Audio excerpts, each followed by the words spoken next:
अगर तुमको लगता है कि दुनिया में हर दरवाज़ा खुलने के लिए बना होता है तो तुम गलत हो। मैं एक ऐसी कहानी सुनाने जा रहा हूँ जो सिर्फ एक कहानी नहीं है, बल्कि एक ऐसी हकीकत है जो मैं खुद अपनी ज़िंदगी में देखी है। पर मैं तुम्हें एक बात अभी बता दूँ, अगर तुम्हारे अंदर थोड़ा सा भी डर है तो यह कहानी मत सुनना, क्योंकि इस कहानी का हर शब्द तुम्हें एक ऐसे राज के करीब ले जाएगा जहाँ से वापस आना मुश्किल हो सकता है। कुछ साल पहले की बात है। मेरा दोस्त रवि मुझे अपने गांव ले गया था। एक छोटा सा गांव, बिल्कुल जंगल के पास, शांत और एक अजीब सी भारीपन से भरा हुआ। उस गांव का एक ही मामला सब लोगों के जुबान पर था, एक पुरानी हवेली और उसका दरवाज़ा। गांव के लोग कहते थे वह दरवाज़ा खोलना मतलब अपनी मौत को बुलाना, लेकिन तब मुझे लगा कि यह सिर्फ गांव के लोगों की कल्पना है। मुझे क्या पता था कि वह दरवाज़ा मुझे एक ऐसी कहानी का हिस्सा बनाएगा जो मेरी ज़िंदगी हमेशा के लिए बदल देगा। मुझे अब तक याद है, रवि ने मुझे पहली रात ही चेतावनी दी थी, अंकित, अगर रात में कोई आवाज़ सुनो, कोई खटखट की आवाज़ या सांस लेने की हल्की सी आवाज़, तो इसे इग्नोर कर देना, क्योंकि जो लोग उस आवाज़ के पीछे गए हैं वह वापस कभी नहीं आए। उसकी बात पहले मुझे हंसी आई थी, पर दोस्त, रात होते ही सब कुछ बदल गया। उस रात जब सब सो रहे थे तब मुझे एक आवाज़ सुनाई दी, पहले हल्की सी, जैसे कोई दरवाज़ा खटखटा रहा हो। मैं सोच रहा था कि यह मेरी कल्पना होगी, पर आवाज़ धीरे धीरे तेज होती गई, थक थक थक थक, जैसे कोई मुझे बुला रहा हो। पर सबसे अजीब बात यह थी कि आवाज़ मुझे रवि के घर के अंदर नहीं, बल्कि जंगल के तरफ से आ रही थी। मुझे लगा शायद कोई चल रहा है वहाँ, पर जब मैंने खिड़की से देखा तो यह देखा जैसे मेरी रात की नींद हमेशा के लिए उड़ा दी। एक छाया थी, बिल्कुल साफ, पेड़ के नीचे खड़ा हुआ। पर वो छाया वहाँ क्यों थी और वह धीरे धीरे जंगल के अंदर की तरफ क्यों जा रहा था? मुझे लग रहा था कि मेरे साथ कुछ गलत हो रहा है। पर दोस्तों, यह तो सिर्फ शुरुआत थी। तुम सोच रहे होगे कि मैंने वहाँ क्या देखा, लेकिन यह समझ लो, अगर तुम इस कहानी को यहीं छोड़ना चाहते हो तो यह तुम्हारे लिए सबसे अच्छा होगा, क्योंकि जो कुछ उस रात हुआ तो वह तुम्हें डर के मारे सोचने पर मजबूर कर देगा कि क्या तुम्हारे आसपास जो हो रहा है वह सच है या साया तुम्हें देख रहा है। दोस्त, जो बात अब मैं तुम्हें बताने जा रहा हूँ वो सिर्फ उस रात का एक छोटा सा हिस्सा है, पर मेरे लिए वह पूरी कहानी की शुरुआत थी। एक शुरुआत जो मुझे उस दरवाजे तक ले गई। रवि और मैं दिन भर गांव के आसपास घूमते रहे थे। शाम को हमने रवि के आंगन में बैठकर चाय पी। जंगल से आने वाली हवा एक अलग सी ठंड ला रही थी और वह शांति मुझे पहले अच्छी लग रही थी, लेकिन शाम ढलते ही एक अजीब सा सन्नाटा छा गया। रवि ने मुझे एक बार फिर हवेली के दरवाजे के बारे में बताया। उसने कहा, देखो अंकित, तुम एक शहर के आदमी हो, तुम्हारे लिए यह सब एक कहानी होगी, पर यहाँ के लोग इस हवेली के पास भी नहीं जाते। अगर कोई आवाज़ सुनो भी तो उसे इग्नोर कर देना। उसके चेहरे पर एक अजीब सी घबराहट थी जो मुझे थोड़ा सा क्यूरियस कर रही थी। मैं सिर्फ मजाक में कहा, छोड़ यार, डर रहा है क्या? रवि चुप हो गया, लेकिन उसकी आंखों में डर साफ था। उस रात डिनर के बाद हम दोनों अपने अपने कमरे में चले गए। रवि का घर बड़ा था और कमरे का एक छोटा सा खिड़की जंगल की तरफ खुलता था। रात के 1 बजे मुझे अचानक एक आवाज़ सुनाई दी। मुझे लगा कि शायद कोई सपना देख रहा हूँ, पर आवाज़ इतनी साफ थी कि मैं सोया ही नहीं था। एक थक थक थक थक की आवाज़, बिल्कुल एक दरवाजे को खटखटाने जैसी। मेरे साथ एक अजीब सा खेल हो रहा था, क्योंकि आवाज़ धीरे धीरे बढ़ती जा रही थी, जैसे कोई मुझे अपने पास बुला रहा हो। पहले तो मुझे लगा कि रवि मजाक कर रहा है, इसलिए मैं उसके कमरे की तरफ गया, लेकिन रवि गहरी नींद में था। उसके कमरे में पूरा सन्नाटा था। मेरे साथ एक अजीब चीज़ हुई। जैसे ही मैंने वापस अपने कमरे की तरफ जाने लगा, आवाज़ वापस आने लगी। इस बार एक और चीज़ हुई। थक थक के साथ मुझे एक और साउंड सुनाई दी, जैसे कोई धीरे से दरवाजे को खींच रहा हो। मैं अपनी जगह एकदम जम गया। कमरे में वापस आने के बाद मैंने अपनी खिड़की की तरफ देखा।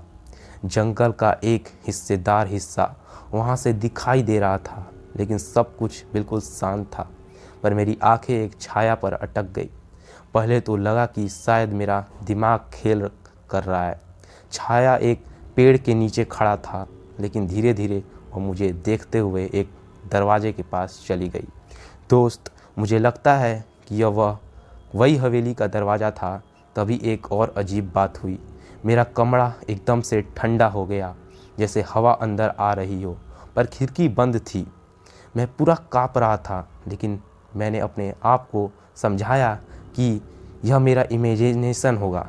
लेकिन जब थक थक की आवाज़ फिर से सुनाई दी, तब मैंने अपने बिस्तर के पास रखे रवि से स्टिक को उठाया और खिड़की के पास गया। मुझे डर था कि कहीं जंगल से कोई जानवर या चोर तो नहीं आया। लेकिन जब मैं खिड़की के पास पहुंचा तो आवाज़ एकदम से बंद हो गई। पूरा सन्नाटा। और तभी मुझे एक और चीज़ महसूस हुई। मेरी गर्दन के पीछे जैसे किसी का सांस लेना। मैं इतना डरा हुआ था कि पीछे मुड़कर देख भी नहीं पाया।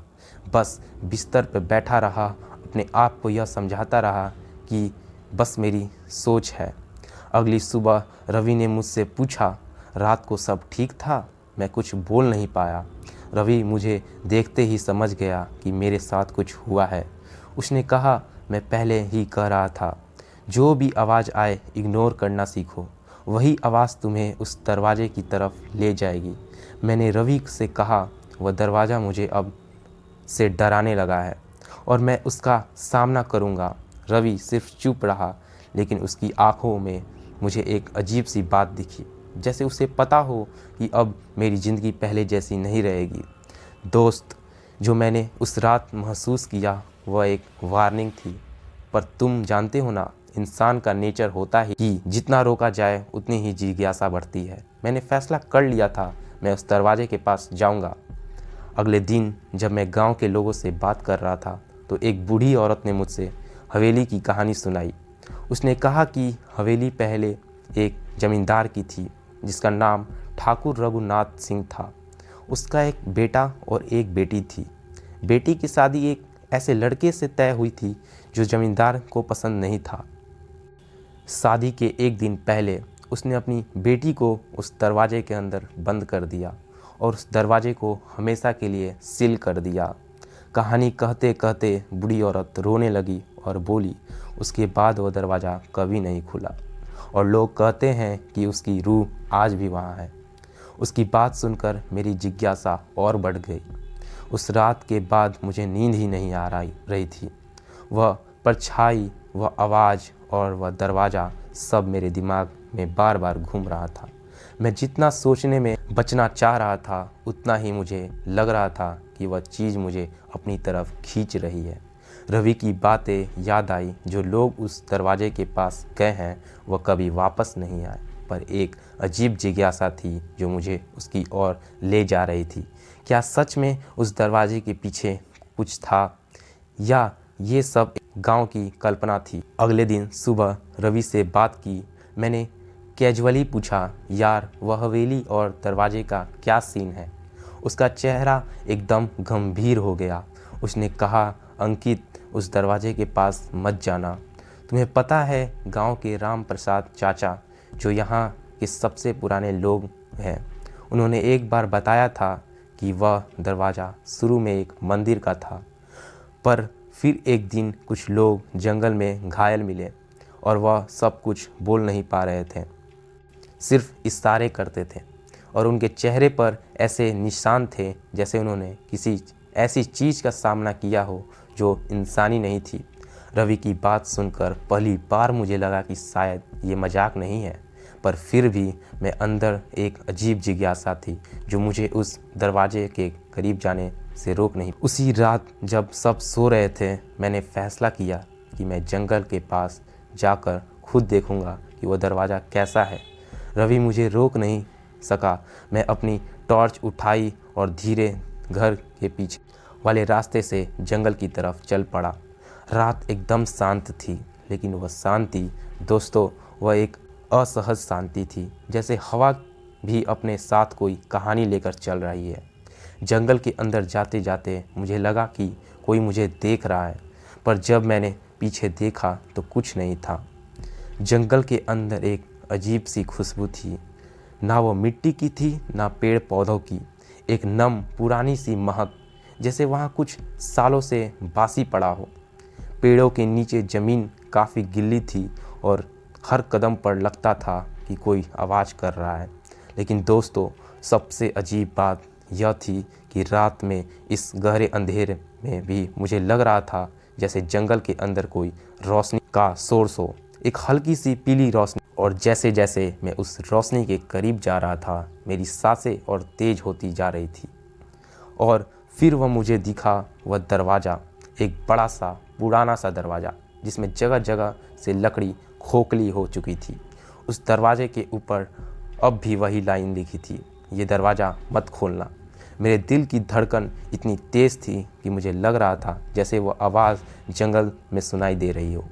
पर वह दरवाज़ा, उसके पीछे से एक हल्की सी आवाज़ आ रही थी, जैसे कोई अंदर चल रहा हो। तप तप थप थप। मैं वहीं खड़ा था, एक कदम भी आगे नहीं बढ़ा सका, लेकिन फिर मुझे लगा जैसे कोई मुझे देख रहा था। दरवाजे के पीछे का अंधेरा एकदम साफ था, पर मुझे लगा कि वहाँ कुछ है जो मुझे बुलाने की कोशिश कर रहा है।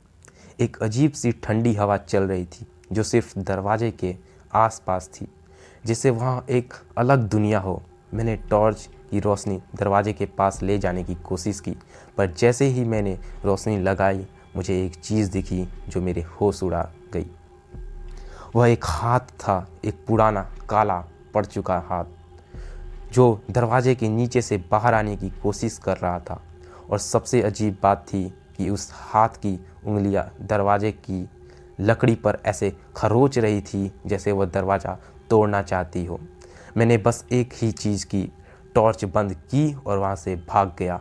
मुझे अब तक याद है उस रात की हवा का वह ठंडापन और मेरे पीछे से आती वह हल्की सी ठक ठक की आवाज़। उस रात मेरे साथ कुछ अजीब होने लगा। जब मैं सोता तो मुझे सपने में दरवाज़ा दिखाई देता। एक रात मुझे सपना आया कि वह दरवाज़ा खुल गया और अंदर एक औरत बैठी थी जो मुझे बुला रही थी, अंकित अंदर आओ। मैं चिल्लाता हुआ उठ गया। रवि ने कहा, मैं तुझे पहले ही चेतावनी दे चुका हूँ, तू उस दरवाजे के पास मत जा। पर दोस्त, पता नहीं क्यों मुझे लगता था कि वह दरवाज़ा मुझे बुला रहा है। एक रात मैंने फैसला किया, मैं उस दरवाजे को खोलूँगा। मेरे हाथ काँप रहे थे, पर मैंने दरवाजे को धक्का दिया। दरवाज़ा धीरे से खुला और अंदर जो दृश्य था वो मैं ज़िंदगी भर नहीं भूल सकता। अंदर एक कमरा था जिसमें लाल रोशनी थी। बीच में एक औरत की लाश लटक रही थी। उसकी आंखें सीधी मुझे देख रही थी। तभी मुझे उसकी आवाज़ सुनाई दी, तू भी यहाँ बंद होगा। तभी दरवाज़ा अपने आप बंद हो गया। मैं चिल्लाया, पर कोई मेरी मदद करने नहीं आया। मुझे याद नहीं कि मैं वहाँ से कैसे निकला, पर आज भी जब रात होती है मुझे वह आवाज़ सुनाई देती है। तुम सोच रहे होगे क्या वह सच था? दोस्त, कभी रवि के गांव जाओगे तो खुद देख लेना, पर याद रखना उस दरवाजे को मत खोलना। तो यार, कैसी लगी यह मेरी कहानी? यह एक सच्ची घटना है। तो यार, कहानी अच्छी लगी होगी तो सब्सक्राइब कीजिएगा चैनल को और मेरे चैनल को विजिट करके देखिए। मैं ऐसी ही स्टोरी लाते रहता हूँ भूतों की। तो अच्छा लगे वीडियो तो लाइक कर दीजिएगा।